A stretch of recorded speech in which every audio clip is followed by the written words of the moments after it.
And hey, speaking of starts, I don't know if there's anybody in the league who is off to a better start when you consider their situation than David Pastrňák, who is a pending UFA. He has 17 points in the first 9 games. The Boston Bruins are a league best 8-1. And you know what?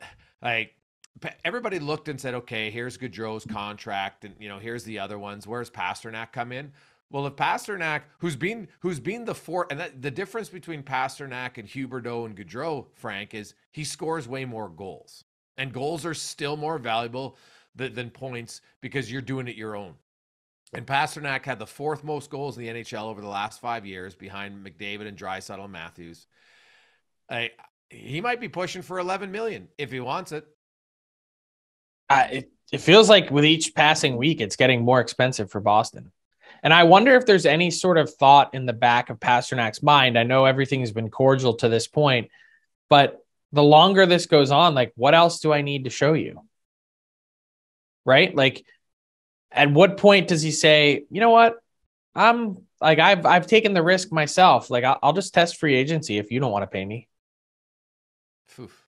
And not only that, but I think he'd have to look at the rest of this team and say, well, what happens with the next 7 or 8 years of this team after Patrice Bergeron is gone and after Krejci, but also Brad Marchand's 34. Like, how long is he going to play?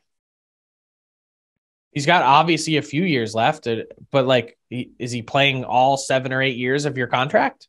Yeah. Well, hey, Johnny Gaudreau just left, Frank. It's not now a different situation. Maybe he hadn't, he had good success in Calgary, not necessarily the same as Boston, but I don't have any indication that that's the case, by the way, just before anyone tries to radio me and tweet this clip out there.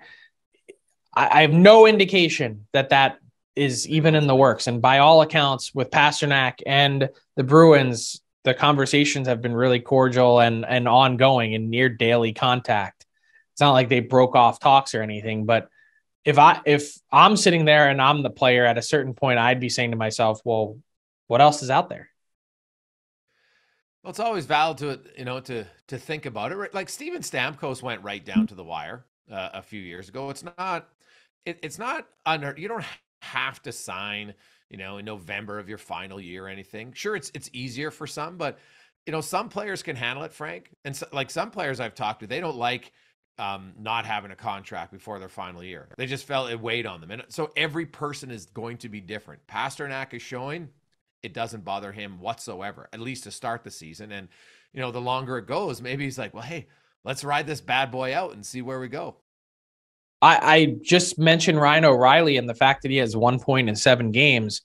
I have no idea if that's weighing on him or not, but it was one of my question marks heading into the year is how do players process it? Yeah. Not everyone goes out like Johnny Gaudreau and absolutely hammers their contract year.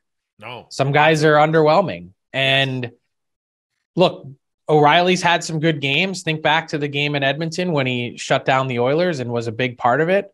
And he's not always about point production, but I have to wonder. Oh, I think you get some true serum from players. Certain guys, it does weigh, especially if you don't get off to a good. I think if you don't get off to a good start, Frank, any year as a veteran, it weighs on you. But then you throw in this as a contract year, yeah, you can start overthinking it, no question about it. So that's definitely an interesting storyline to follow.